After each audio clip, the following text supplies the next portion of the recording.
special happy birthday. We wish you very, very beautiful day. Wishing you very special happy birthday. We wish you very, very beautiful day. Surprise! This is a birthday special story reading for my good friend Sandra's24. I didn't really know what to do for her birthday, so I decided to just go ahead and start reading her marvelous little thief fanfiction here on my channel. The world could always use more thieves, so let's do this thing. Chapter 1. The Accident. As the night grew on, so did her impatience. Basso had told her that 2 thieves would pass the rooftop where she was located around 11 p.m. The clock tower now said that it was 11:30. Sanders had gotten there around 10 because Basso had told her that she needed to watch a real thief in action in hopes that she could become more agile and skilled than she already was. Basso had first found Sanders on the streets at the age of 6, and he had offered her a job as a black hand in exchange for shelter. After Basso fully trusted Sanders, he had told the girl about his best thief, Garrett, more specifically, when he was out on a job, so that she could watch him from afar and learn his ways. Basso had then promised that he would introduce Sanders to Garrett a few years later. Sanders suddenly stood up and made her way down to the inside of Baron Northcrest's ceremonial room. There, she hid behind one of the circular pillars. Looking around, she could see at least 6 pillars in total, forming a circle around an altar. There was also a small pillar in the center, which housed a small, eerie blue stone. These pillars held up the roof, which seemed to tower above everything. It looked like a gray cloud, apart from the large, domed window, from which the moonlight shone through. She suddenly heard the door open, and she froze. Sanders peeked around the edge of the pillar. As she did so, she saw 9 beings donned in robes accompanied by the Baron. They all stood in front of the altar in a circle, except for Baron Northcrest. Something was wrong. She started to hear incantations that made a chill run through her. As she was about to sneak to the back entrance, she heard a loud, shattering noise, accompanied by the shrill cry of, Garrett! Garrett, I'm slipping! As she looked up, she saw one of the thieves fall, while the other reached over the glass frantically. As she went to get up, the roof started to fall apart. The second thief, who she knew was Garrett, had also fallen, but he managed to grapple something to break his fall. But a part of the roof suddenly fell off and hit him. Sandra saw him fall and quickly ran over. Robes. Robes are always a bad sign, she said to herself as she ran towards the fallen thief. The female thief fell and landed upon the small pedestal. She appeared to then miraculously halt her descension, floating just above the mysterious blue stone. The ground suddenly shook violently, and Sanders lost her footing. As she was 8 meters away from him, a violent tremor shook the ground again, causing Sanders to lose her footing once more. A pillar suddenly collapsed and crushed Sanders' leg. She let out a scream of agony, trying to push it off of herself, as she saw a part of the roof above her begin to collapse. She quickly pulled herself towards the pillar shard which cemented her leg against the floor, and hoped that it would protect her. Luckily, it did. It hit the pillar and landed on a slant, covering her from above. Unfortunately, now Sanders was trapped. She couldn't move her leg or push the roof debris off, so she laid down and let the pain and shock slowly take her off to sleep. When she awoke, she found herself laying upon hard wood. Forcing her body up, she began to survey the moving object. She discovered it to be around 2.5 meters in width and about 2 meters lengthwise. She also noticed crates filled with bread and food supplies. Obviously, the cart was being taken to a marketplace. possibly to supply the crippled Burke. At any rate, she at least knew that she was heading towards the clock tower. Sanders crept to the front of the cart pulled by two men, one who seemed to be in his mid-40s, while the other was in his 20s. Sanders heard the youngest say, "Are you sure we can make it through the city with these two both in the cart?"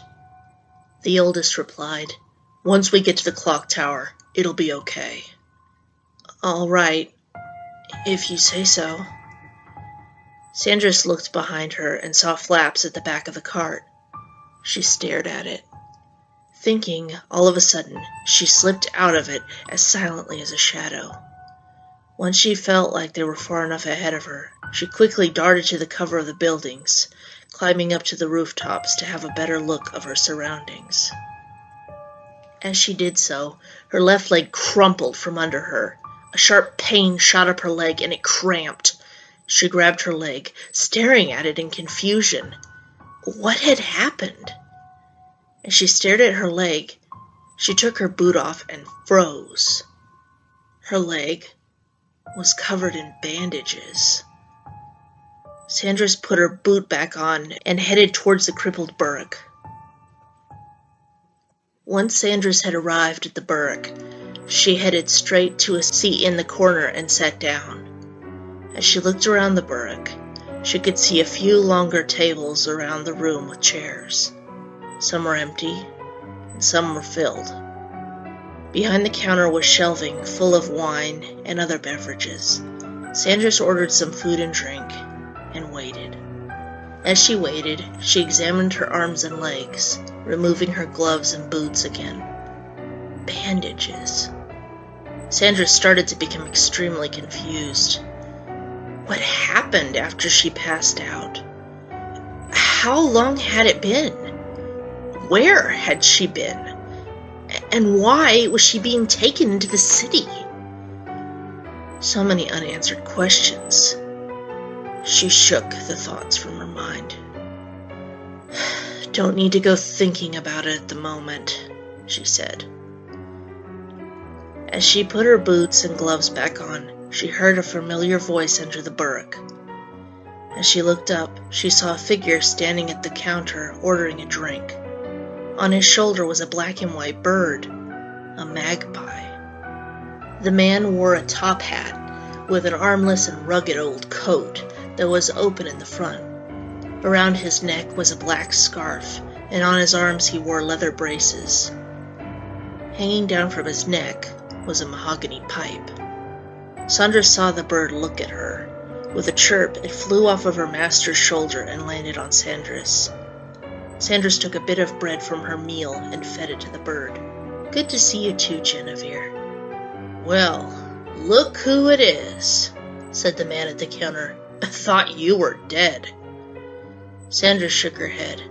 "Basso." "Sanders, I need to talk with you in private." "Can it wait, Basso? Please, I'm starving. Just let me eat, then we can talk." Sanders went back to eating her meal, and Basso sat down in a seat at her table, gulping at his drink. Genevieve remained on Sanders' shoulder while she ate. After they had finished eating and chatting, Sanders followed Basso into his store and leaned on the wall near a painting. As she looked around, she noticed that his bookshelf was still a few meters away from the wall she was leaning on, with a sofa between it and the wall. His bed still lay on the other side of his oak bookshelf, facing it, and he still had his clothesline hanging above the side of the bed, as if to act like a screen for privacy, and a very poor one at that. The painting next to her, Sanders knew had a hidden compartment. What do you expect for leaving a thief in your house while you go to get wine? Near a high window on the other side of the room was a desk. On that desk lay a map, a candle, and writing instruments. Near that desk was a perch for his messenger, Genevieve. "What do you want to talk to me about, Basso?" "Where in the blazes have you been?" Basso said in a worried yet annoyed tone. "What do you mean, Basso?" You, Garrett, and Aaron have been missing for an entire year. Sanders froze. A year? How could this be? She could still move around like normal, apart from her left leg, which had a slight limp to it. But she knew that it was because of a pillar wedging it against hard tile and stone. So, where have you been? Basso asked again, but with less patience. I don't know, Basso. Sandra said this without looking at him. Of course not. Anyway, it's good to see you alive, sweetheart. Basso then cleared his throat.